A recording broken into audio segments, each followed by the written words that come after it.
these Siberian Cauldrons that I submitted. If you will, let's do this. How about a little clown action, huh? I submitted these stories. I saw a few of these pop up in around the internet, and Jeff actually read up on these stories. I only had a chance to preview these Russian Siberian Cauldrons. I was wondering if you could give us a little rundown on this story, Clown Baby. Okay. I first heard about Ancient Aliens like 4 years ago, so I already known about them. You've known about these Siberian Cauldrons for a while? Yeah. Okay. 4 years or so. And I actually have the clip from Ancient Aliens. Okay. Give us an overview and dig deep. So there's these, they're first documented, I think, in the 1850s by Russian explorers out in Siberia. They're these metallic, half kind of domes sticking out of this swampy area that's usually frozen, I guess, 8 months out of the year. And they have, apparently they would give off hums and different sounds, and the people who would go near them would experience signs of radiation sickness. I knew the Soviets had went there between 1937 and 1952. Their camera equipment wouldn't work. They have sketches of them, and it's theorized that there's native legends of things being shot out of the ground towards the sky from the cauldrons themselves. Yes, from the area where the cauldrons are, and the Tunguska Event happened over that same area where these cauldrons are, and the Tunguska Event is where I believe there was this large swath of destroyed landed forest that happened in 1908, and it's theorized that it was an air blast from a disintegrated meteorite. Yes. And had this happened over a major city like New York, it would have destroyed the entire city. So it was something very powerful, and it would appear that something caused it to explode in the air. So there's theories that this is some kind of extraterrestrial defense network for Earth that keeps the Siberian Cauldrons are a Star Wars system of perhaps ion cannons. They kind of resemble them. Okay, and I can play the clip here. Let me pull it up from the History Channel. I mean, there are sketches of these real quick. People were able to go inside of them. I think in the 1930s and 40s, or even the late 1800s, of them sticking out of the ground. And a man on a horse could ride into, and they're definitely metallic in origin. And I can just play the video. Let me grab it real quick. Yeah, get that clip. It's about 5 minutes long, but it's good. Okay, yeah. Here we go. It should be playing. Let me know if it's too loud. It's. In 1854, turn down a little bit. Geographer and natural scientist Richard Karl turn down a little bit. Was appointed by the Russian Geographical Society to lead a scientific expedition into the dreaded Vilyuy River Basin. In his journal, Mack wrote of several large and mysterious metallic objects that the local hunters referred to as cauldrons. These pictures illustrate what people claimed the cauldrons had looked like. The first picture shows a cauldron upside down with an open entrance, where even a man on his reindeer can enter it. The second one shows another cauldron with some side supports. The existence of the metal structures was confirmed on 3 separate occasions between 1933 and 1947 by Mikhail Koretsky of Vladivostok, who had traveled to the Valley of Death to pan for gold. He claimed to have seen 7 dome-shaped cauldrons, each measuring 20 to 30 feet in diameter, with odd and unnatural vegetation growing around them. Some of the people later reported loss of hair, strange sickness affecting them, strange condition of the skin that would never go away. But what could explain such a toxic reaction? And where might the dangerous cauldrons have come from? In search of answers, UFO researcher Ivan Mackerel and a team of scientists traveled to the Valley of Death to try and locate the strange metal objects. I didn't know if it was just a legend or if it was real. So I wanted, first of all, to find this place and investigate it to make up my own opinion. Názor, jestli to je umělého původu, nebo jestli to je jenom přírodní. Using a motor-assisted parachute to search the expansive valley, the researchers eventually spotted an odd circular pattern in a marshland. When the team explored on foot, they found the ground under the strange marsh area to be very unusual. A bylo to tvrdé, bylo cítit, že to je něco kovového, dutého. It sounded metallic and hollow, so we thought that we found the sunken cauldrons. Když jsme našli ten první objekt, Then we found another place like it, poněkud jako menší, a zase to bylo and even a third that had higher magnetic variations. All seemed like evidence of cauldrons sunken into the earth. chtěli jako důkladně prozkoumat.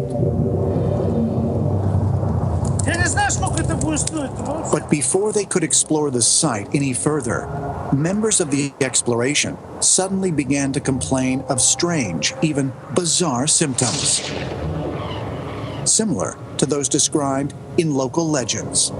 Já jsem vůbec nemohl jsem se udržet na nohách, očimi. I felt very dizzy all of a sudden, lost my balance, threw up, and had a fever. And I didn't know why. Strašně špatně.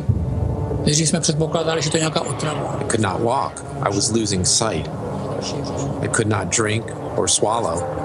And the pupils in my eyes were dilating fast. So I thought maybe I got some poisoning. When I came home, I had a thorough checkup, and the doctors couldn't find any reason for my illness. Zjistili, takže Had the explorers actually found the location of the metal cauldrons? And what was the cause of Mackerel's strange and sudden symptoms? Could it have been from some sort of radiation deep beneath the ground? According to local Yakusha legends, the metal cauldrons were part of a powerful weapon left behind after a great battle between extraterrestrial beings. my jsme se tam dozvěděli ty legendy, staré legendy Jakutů, které jsou sesbírány v takovém eposu o According to old legends, there was an epic battle between the forest demons named Jürgen Butor and Tong Dure. té tajny. During the battle, fireballs were shooting up from the earth. Dávali ze země. There was a horrible sound, and all the forest area was destroyed. Trees were upside down, and rocks smashed. And when everything cleared out, the locals found a vertical structure that stayed there for a while until it sunk into the permafrost. The Valley of Death is said to contain strange objects embedded in the permafrost that are activated through the ages, through the centuries, and basically shoot out fiery objects that intercept incoming objects that are out to harm the planet.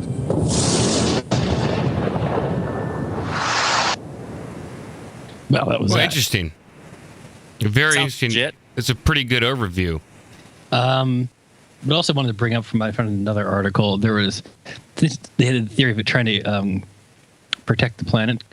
There's the Tunguska thing I'd spoken of. There's the Shellium meteorite in 1984 that broke up in air, and then there's another meteorite in 2002 called the Vitim, possibly the Irkutsk meteorite.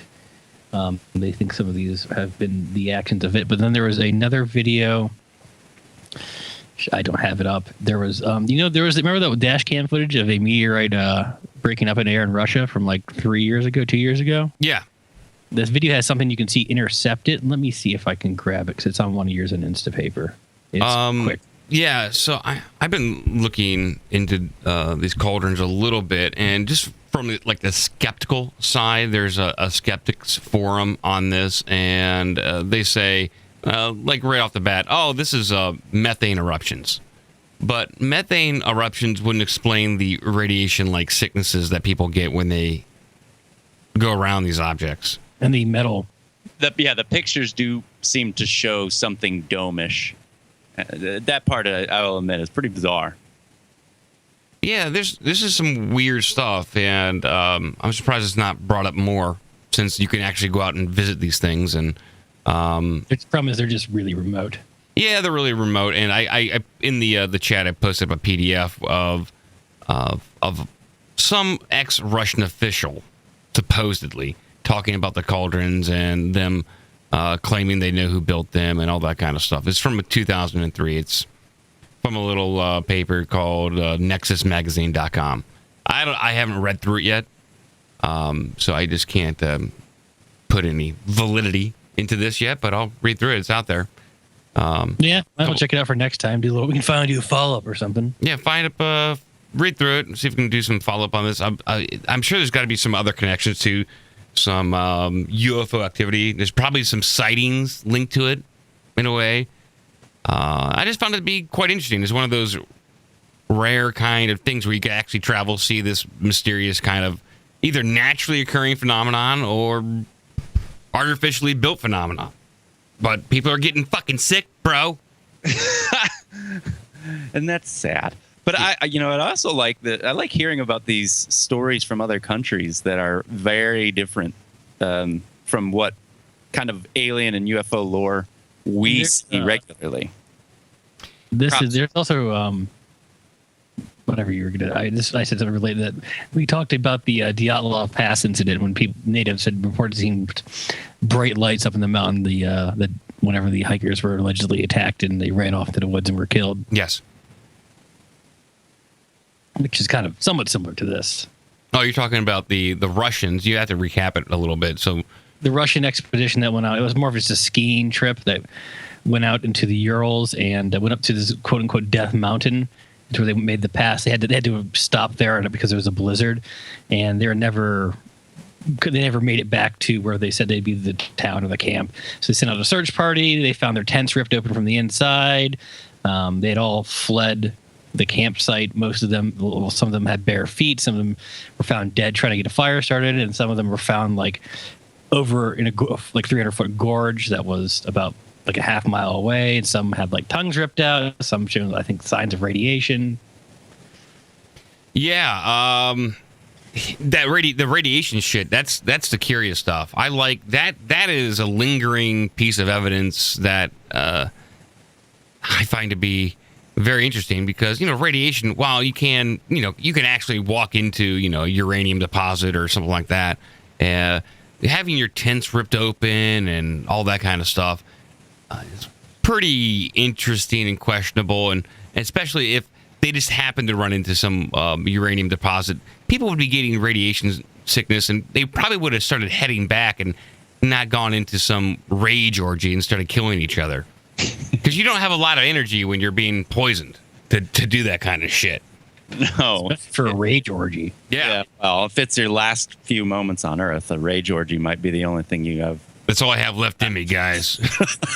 I'm looking at some of the drawings of these Siberian cauldrons, and they look like giant metal radioactive space tits. Like when people try to draw them the way they used to look. Well, Jeff was right. They're ion cannons from the planet Hoth. They're titty cannons. Titty star cannon. Yeah. Star memory cannon. It's bizarre shit.